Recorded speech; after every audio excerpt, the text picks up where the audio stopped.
ఛత్తీస్గఢ్ రాష్ట్రం బీజాపూర్లో భారీ ఎన్కౌంటర్ జరిగింది. నేషనల్ పార్క్ ప్రాంతంలో పోలీసులకు మావోయిస్టులకు మధ్య ఎదురుకాల్పులు జరిగాయి. ఈ ఎదురుకాల్పులో 12 మందికి పైగా మావోయిస్టులు మృతి చెందారు. మరికొందరు మావోయిస్టులకు గాయాలయ్యాయి.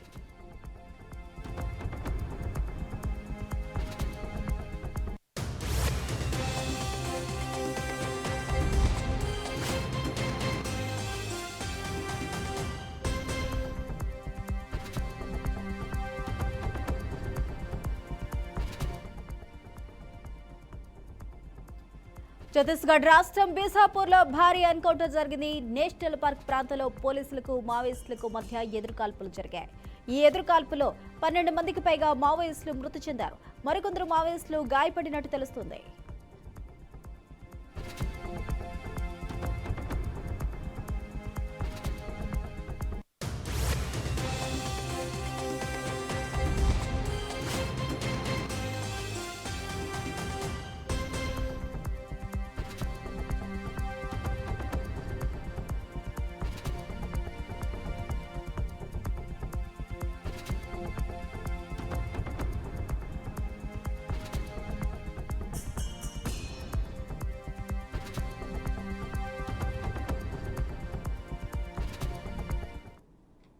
ఇదే అంశానికి సంబంధించి పూర్తి అప్డేట్స్ మా ప్రతినిధి రామకృష్ణ అందిస్తారు. రామకృష్ణ.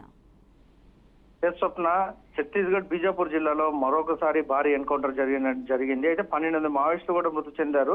అయితే మరి కొంతమంది కూడా తీవ్ర గాయాలైనట్టు కూడా తెలుస్తుంది. ఇంకొందరు అయితే ఆ ఛత్తీస్గఢ్ సరిహద్దు ప్రాంతాల్లో బీజాపూర్, కాంకేర్ ఈ ప్రాంతాలలో కొంతమంది తప్పించుకున్నట్టు కూడా ఇటు పోలీసులు కూడా చెప్తున్న పరిస్థితుల్లో వారి కోసము 3 బెటాలియన్ బ్యాచ్లు కూడా ఇప్పటికే ఈ సరిహద్దు ప్రాంతాలలో కూడా మొత్తం సర్చ్ ఆపరేషన్ కూడా చేస్తున్న పరిస్థితి అయితే నెలకొన్నది. బీజాపూర్ నేషనల్ పార్క్ ప్రాంతాల్లో కూడా పోలీసులు మావోయిస్టుల మధ్య కూడా ఇంకా భీకర కాల్పులు కూడా కొనసాగుతూనే ఉన్నాయి. అయితే ఈ ఆపరేషన్ లో కూడా చూసుకోవచ్చు, ఇటు డిఆర్జీ, ఎస్టీఎఫ్ మరియు బస్తర్ ఫైటర్ సైనికులు కూడా పాల్గొన్నట్టు తెలుస్తుంది.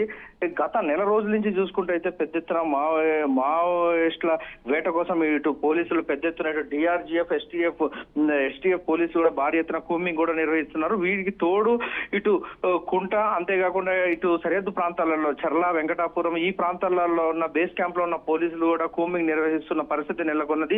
దీంతో మావోయిస్టులు తరచుగా ఎదురవడంతో కూడా ఈ ఎన్కౌంటర్లు కూడా కొనసాగుతున్నట్టు కూడా తెలుస్తుంది. ఈ ఎన్కౌంటర్లు అయితే చూసుకోవచ్చు, గత నెల రోజుల నుంచి అయితే పెద్ద ఎత్తున మావోయిస్టులకు అయితే ఎదురు దెబ్బే తగులుతున్నట్టు కూడా తెలుస్తుంది. అంతేకాకుండా గత నెల రోజుల నుంచి ఇటు దట్టమైన అటవీ ప్రాంతంలో పొగమంచు ఉండటం వల్ల కూడా మావోయిస్టులు ఇటు తప్పించుకునే పరిస్థితి అయితే నెలకొన్నది. దీంతో కొన్ని సేఫ్టీ జోన్లను కూడా ఏర్పాటు చేసుకోవడం జరిగింది. ఆ సేఫ్టీ జోన్లను కూడా ఇటు డ్రోన్ కెమెరాల ద్వారా, అంతేకాకుండా ఇన్ఫార్మర్లతో పాటు మావోయిస్టులు ఎక్కడ ఉంటున్నారనే ఒక నిఘా ద్వారా కూడా ఈ పోలీసులు కూడా పెద్ద ఎత్తున చుట్టుముట్టడం, దీంతో ఎన్కౌంటర్లు కూడా కొనసాగుతున్నాయి. అంతేకాకుండా మావోయిస్టు ఎక్కువగా తిరిగే ప్రాంతాల్లో ఛత్తీస్గఢ్, కాంకేర్ దట్టమైన అటవీ ప్రాంతాలలో అయితే మొత్తం అక్కడ కూంబింగ్ కూడా నిర్వహిస్తున్న పరిస్థితి నెలకొన్నది. అంతేకాకుండా సరిహద్దు ప్రాంతాలు ఇటు భద్రాచలం, చర్ల, వెంకటాపురం, వాజేడు, కుంట, చింతూరు ఈ ప్రాంతాలలో బేస్ క్యాంప్ లో ఉన్న పోలీసులు కూడా నిత్యం మావోయిస్టుల వేట కోసం కూడా దట్టమైన అటవీ ప్రాంతాలు జల్లెడ పడుతున్న పరిస్థితి నెలకొన్నది. అంతేకాకుండా అటు వెళ్తున్న వెహికల్లను కూడా మొత్తం వెహికల్లను కూడా, అంతేకాకుండా ప్రతి ఒక్కరిని కూడా ఐడి కార్డులతో సహా అంటే కొత్తగా కనిపించే వాళ్ళని కూడా ఎంక్వైరీ చేస్తున్న పరిస్థితి అయితే నెలకొన్నది. అంతేకాకుండా మావోయిస్టుల అణిచివేత కోసం కేంద్ర ప్రభుత్వం పెట్టిన టార్గెట్ కి అయితే పోలీసులు అయితే పెద్ద ఎత్తున కూంబింగ్ కూడా నిర్వహిస్తున్న పరిస్థితి నెలకొన్నది. దీంతో దట్టమైన అటవీ ప్రాంతాలు కూడా కొనసాగుతున్న పరిస్థితి నెలకొన్నది. అయితే మావోయిస్టులు కూడా పోలీసులని అణచివేత కోసం కూడా మావోయిస్టులు పెద్ద ఎత్తున రోడ్ల సైడ్ కూడా ఒక బాంబులు కూడా అమర్స్తున్న పరిస్థితి నెలకొన్నది. అంతేకాకుండా కల్వర్ట్ల పైన కూడా ఎల్ఈడి బాంబులు కూడా అమర్చడం, అంతేకాకుండా పోలీసులు కూడా వాటిని వెతికి తీసివేసిన పరిస్థితి అయితే నెలకొన్నది. అంతేకాకుండా కొన్ని ప్రాంతాలలో అయితే ఆ బాంబులకు దాడికి పశువులు కూడా చనిపోతున్న పరిస్థితి నెలకొన్నది. గత 10 రోజుల క్రితం కూడా చూసుకోవచ్చు, పెద్ద ఎత్తున ఈ పోలీసులు టార్గెట్ చేసుకుని మావోయిస్టులు పేల్చిన ఎల్ఈడి బాంబ్ తో కూడా అనేక మంది పోలీసులు కూడా చనిపోవడం జరిగింది. అంతేకాకుండా తీవ్ర గాయాలతో కూడా ఆసుపత్రులు పాలైన పరిస్థితి నెలకొన్నది. దట్టమైన అటవీ ప్రాంతాల్లో చూసుకుంటే అయితే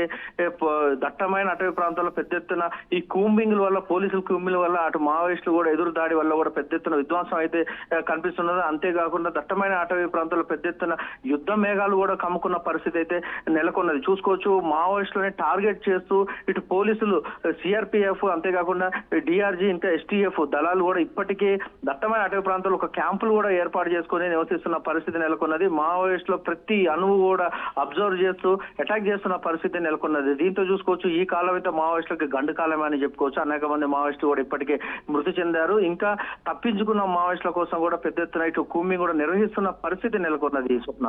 రైట్, థ్యాంక్ యూ రామకృష్ణ.